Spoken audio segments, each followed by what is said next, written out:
All right, everyone, we're going to do a little bit of a different video today. I was at the local guitar center for I drop by there often, and oftentimes I see the Boogie Mark VII, and nobody's plugged into it. And I'm just sitting there going, why is nobody plugged into this damn thing?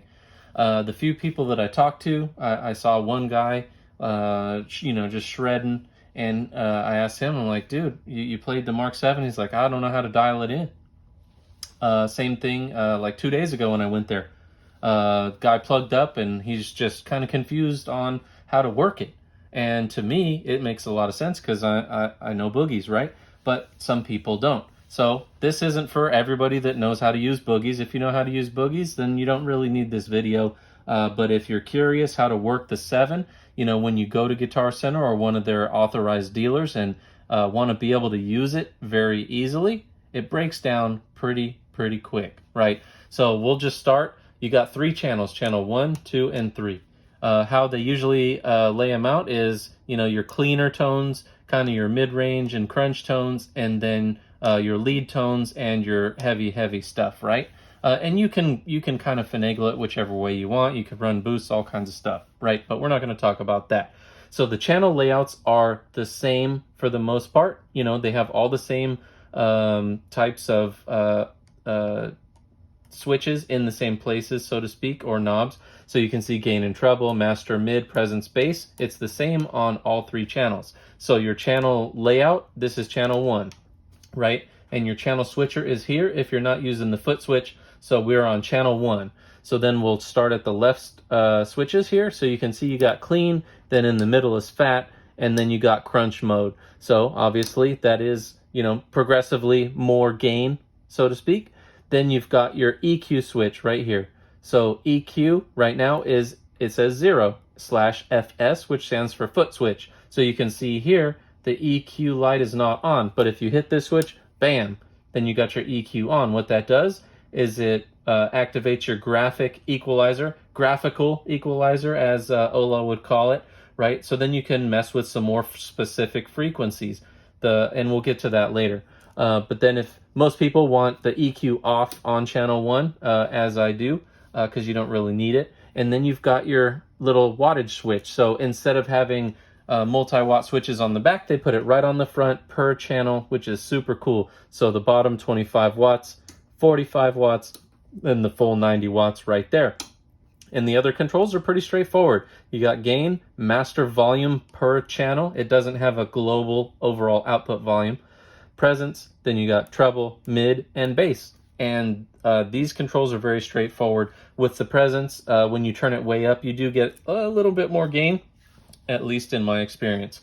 Then you move on over to channel 2. So if you want to switch it, you go right here.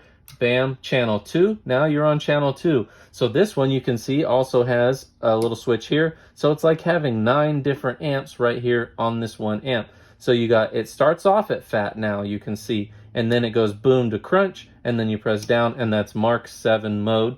Mark 7 mode is supposed to be a cross between the Mark V crunch channel and one of the Recto vintage channels, if I remember reading correctly. Correct me if I'm wrong on that one, because it's been a while since I read the manual. So obviously same thing.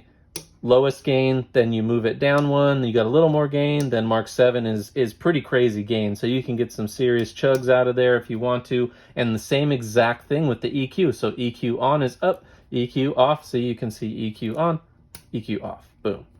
And then you've got your wattage modes. So boom, boom, boom, boom, boom, boom. That's it. Then you move on over to channel 3. Right here, here's your channel selector.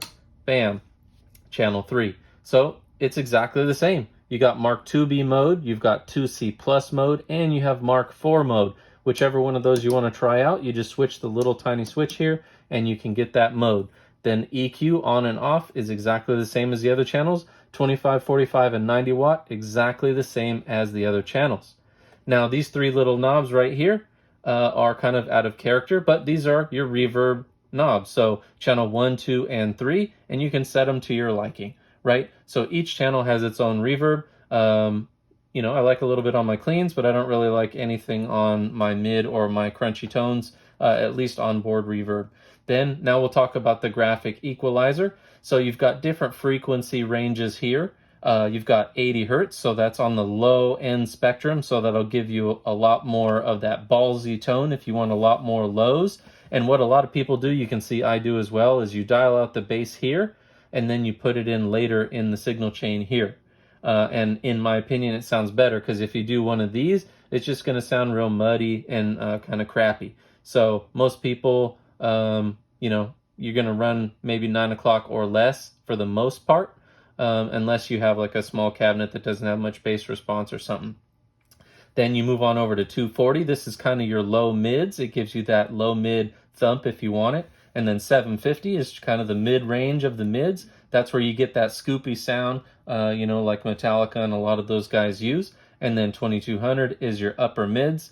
This can be kind of ear-piercingly spiky if you get it up here. That's why most of the time you'll see it here, maybe a little above, maybe a little bit below. Or if your amp is really bright, then you'll see it down here. You can also, you know, pump your presence up here and then cut some more frequencies out here. Some people like that, some people don't. Then your 6600 slider, obviously that's your highs. As JP would say, you know, if you want to split people's skulls open, you go like this, bam. If you don't want to do that, then bring that slider back down, right? So that pretty much takes us from there to here. And then you've got, we've already discussed the channel selector here. You've got your overall effects loop here. So if you want the loop on, you click it towards effects. If you don't, if you want it foot switchable, boom, you just hit it there, and then you can turn it on or off on the foot switch. And then you can see here, this one is the reverb switch. So if you want your reverb on, just leave it on. If you want it foot switchable, then boom, you can turn it off. So then you can adjust your reverbs here. And then when you want reverb, you just click it on the foot switch. It'll turn it on for you. And then you have some reverb. That is pretty much it for the Mark VII. And that's how you're able to maneuver through all three of your channels, graphical EQ and your reverb. Very, very straightforward, guys. Each channel is pretty much the same layout, so they kept it very, very simple, very, very straightforward. Feel free to ask any questions, comments, concerns, tips, tricks, anything else you guys know along the way from the Mark VII down in the comments. Like, share, subscribe, and of course, you've got your standby switch here, so it's off right now, and then your power. That's it, guys. Thank you.